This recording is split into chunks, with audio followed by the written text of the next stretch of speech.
And finally, we have made our way up to the biggest and baddest Honda Rebel there is out there, the 1100. And not just any 1100, this is the DCT version. So today, let's go wheel to wheel and everything in between on this 2024 model and see what it feels like to own a cruiser from Honda that has an engine borrowed from world's most famous adventure bike, the Africa Twin, and a cruise control system derived from world's most famous tourer bike, the Honda Goldwing, and a clutch system derived from the Bugatti Chiron.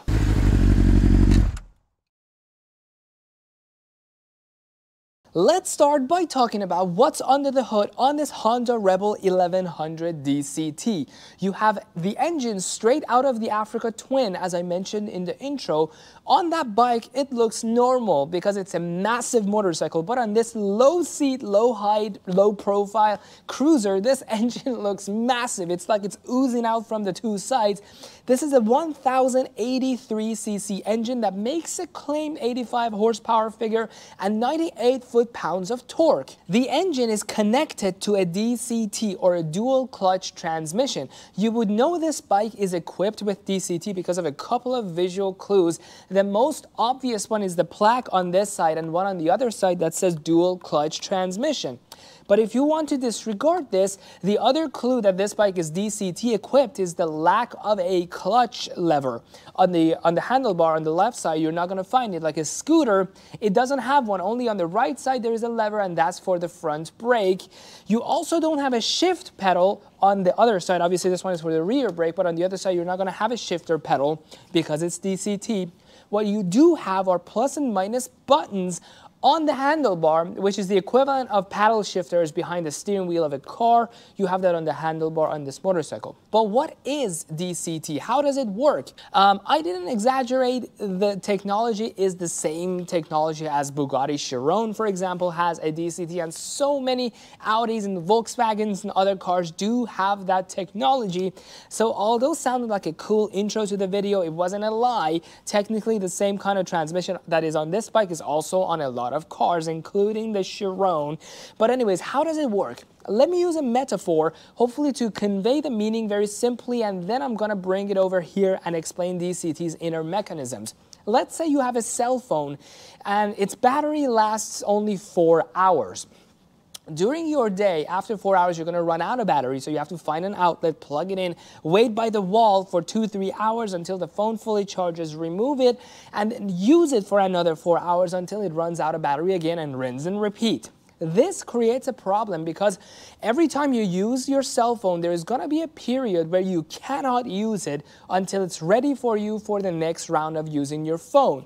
How would you battle this issue? The easiest way is just to get another phone. So when you have two phones, you can charge one while you're using the other one, and vice versa. That way you always have access to a cell phone.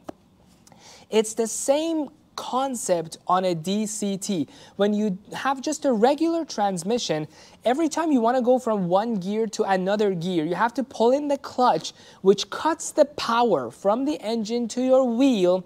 And for 1 or 2 seconds there, you just don't have any power until you shift to the next gear, and then you re-engage power plant with the wheel and you continue riding. What is the best way to combat that?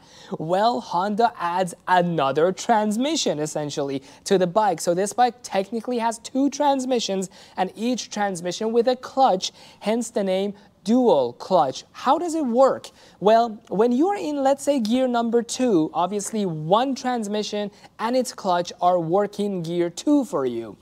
But the computer knows you are increasing your speed to go to gear 3. So preemptively, the other transmission engages gear number 3. So in an instant, you are actually in gear 2 and gear 3, but the clutch on the gear 3 has deactivated that gear for you until you get to be in gear number 3.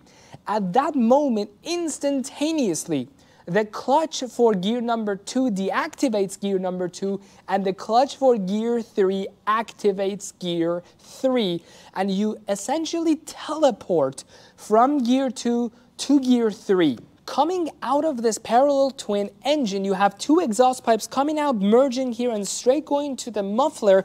The interesting thing is nowadays you can barely notice that your bike has a catalytic converter. Even though the emission laws are getting stricter and stricter, manufacturers are doing a fantastic job, especially Honda on this bike has done a fantastic job of concealing those old school, ugly, massive catalytic converters that were rule number one of motorcycle, and you had to just take it out, put a slip-on your bike because it was just so heavy and hideous. On this bike, you can barely notice the existence of a catalytic converter. It's right here. The pipes just get a little bigger and then thins out and goes to the muffler. Honestly, you don't even really need to change any of these pipings here because they just look really good and slim. And this is how the muffler on the 2024 Honda Rebel 1100 DCT sounds.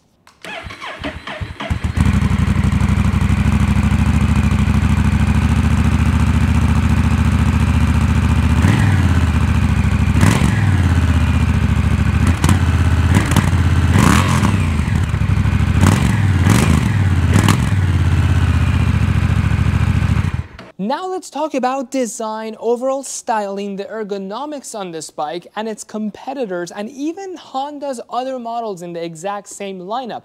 Actually, let's start with that. This 1100 DCT is one of the 4 models that Honda has in its lineup. You could get this exact bike with or without DCT. The without DCT one is almost $9,700 MSRP. This one is $10,150. So a couple $100 more for the fact that it's got an automatic DCT transmission on it. The other version of this bike you can get is the 1100T, T short for Tourer, and it has a front fairing and saddlebags on the back, and you can also get that in a normal transmission or a DCT version. So these are the 4 models you can pick off the lineup of Honda. The colors on this motorcycle can be either this metallic blue that you're looking at or metallic gray, and they're all blacked out. Everything else other than the paint job is blacked out. In fact, Honda has even blacked out the chain on this motorcycle, which is pretty extreme. A chain, they haven't even left that be silver and bare. They have color plated the chain black as well. As for the competitors to this motorcycle, from the non-Japanese brands, you have Indian Scout Rogue and you have Harley Davidson Nightster. Those two are very hard actually to compare to this one. They're close, but not there. CC is different. Those are V-twins. This is parallel twin. The foot positioning is different. The foot pegs are different. You could have Suzuki Boulevard. They're kind of in the whereabouts of the CCs of this bike. You have the Vulcan S from Kawasaki. Nowhere near the CC of this though. It might look kind of similar to this bike, but it has a 650cc engine on it. So again, no real competitors. It's hard to find them. Cruisers just look so different. CC-wise, performance-wise, ergonomic, looks, paint job, everything. They're super different. But if this is the bike you like, this is the bike you like, there's nothing like it.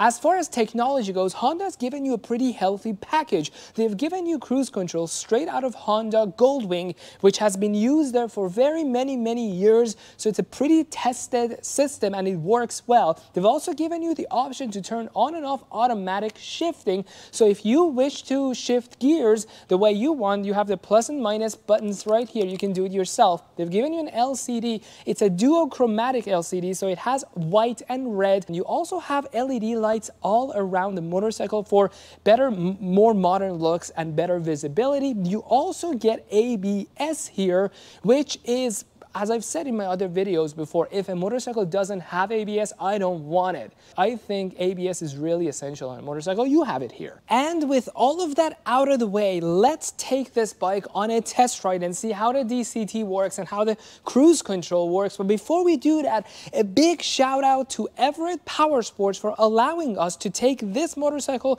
that only has 1.1 mile on the odometer out on the road and test it so you guys can see how it behaves.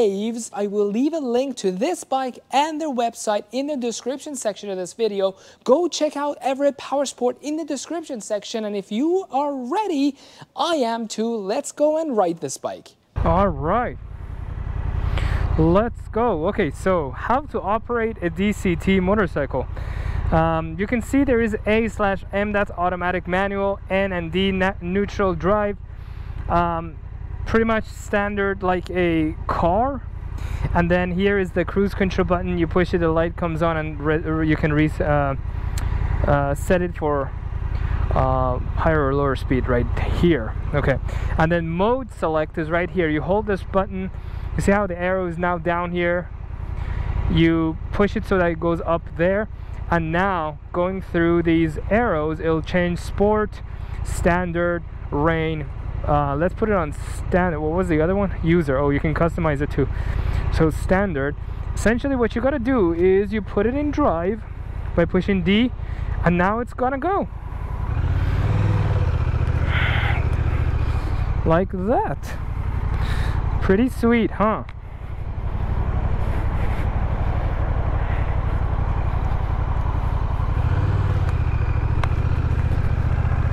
Okay, now let's try cruise control. You will push that button and you set it.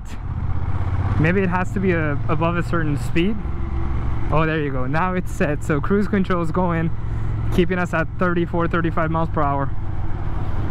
See, I'm not accelerating, and it's now in 6th gear. Wow. And obviously without changing the gear, it itself does it. Now if I want to do it by pushing the minus sign here, that should go to the lower gears. Here's 4th, here's 3rd, and if I let go of it, like not push plus or minus buttons, it's gonna change it itself after a couple of seconds. It's gonna forget that it was on user mode. There you go, now it's in 4th gear. Wow, it's really cool. I can't, I'm trying to go for the clutch, it's not there. Okay, let's make a UE right here.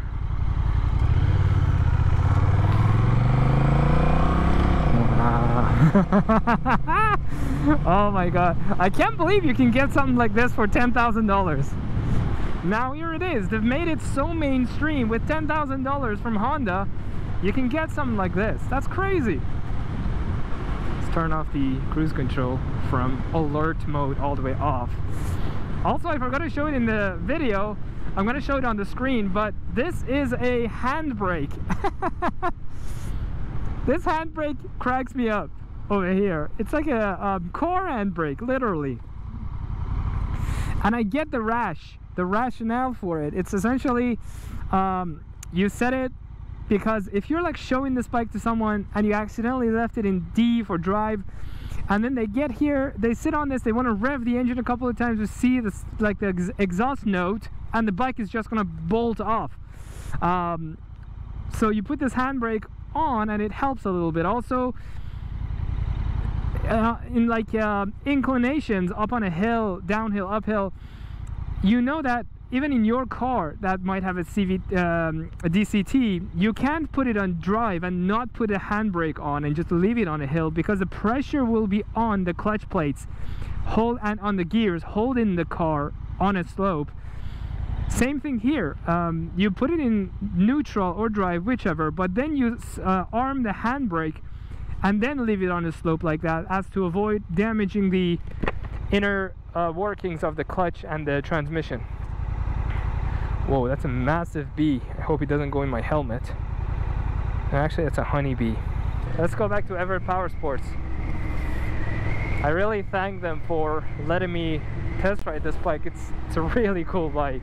And now onto the ME score for the 2024 Honda Rebel 1100 DCT. Now, since this video got a bit too long, I will skip going through each score, but I am reflecting the slides on the screen, so feel free to pause and to look through them if you want.